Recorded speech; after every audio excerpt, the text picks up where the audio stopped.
সম্মানিত শিক্ষকবৃন্দ ও প্রিয় শিক্ষার্থী ভাই বোনেরা, সবাইকে জানাই আসসালামু আলাইকুম।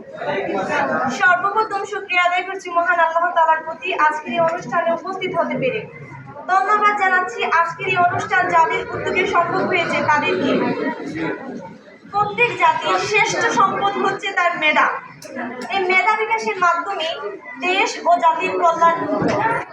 তাই প্রত্যেক রাষ্ট্রে মেধা বিকাশের জন্য রয়েছে বিদ্যালয়, যেখানে শুধু শিক্ষার্থীদের শিক্ষাদানই করানো হয় না, শিক্ষাদানের পাশাপাশি একজন আদর্শ মানুষ হিসেবে গড়ে ওঠার শিক্ষা প্রদান করা হয়।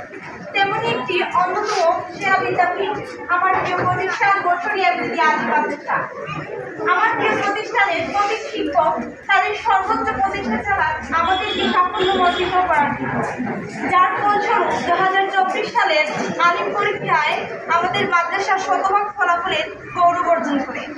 এই ফলাফলের পেছনে যাদের অবদান সম্মানিত শিক্ষকবৃন্দের প্রতি আমি কৃতজ্ঞতা জ্ঞাপন করছি। ধন্যবাদ জানাচ্ছি আমাদেরকে শুধু শিক্ষাদান করার জন্য নয়, আমাদের ভেতরে নৈতিক শিক্ষা জাগ্রত করার জন্য, যা মানুষকে আশাফুল মাকসুদাতে উন্নীত করে। আমি আমার এই প্রিয় প্রতিষ্ঠানে না আসলে বুঝতেই পারতাম না শিক্ষক কতটা অমায়িক এবং সহযোগী হয়। প্রত্যেক মানুষ তার স্বপ্নের সমান বড়।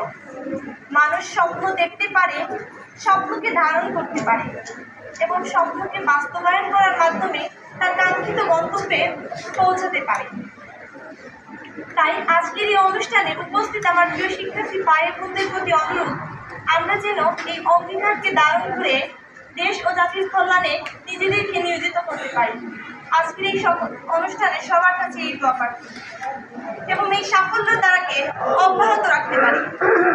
পরিশেষে বলতে চাই, স্বপ্ন সাহস সাথে নিয়ে আগামীর প্রতি চল, জ্ঞানের আলোয় গর্ব মোরা উচ্চ কণ্ঠে বলো। এই বলে আমি আমার সংক্ষিপ্ত বক্তব্য এখানে শেষ করছি। আসসালামু আলাইকুম ওয়া রাহমাতুল্লাহ।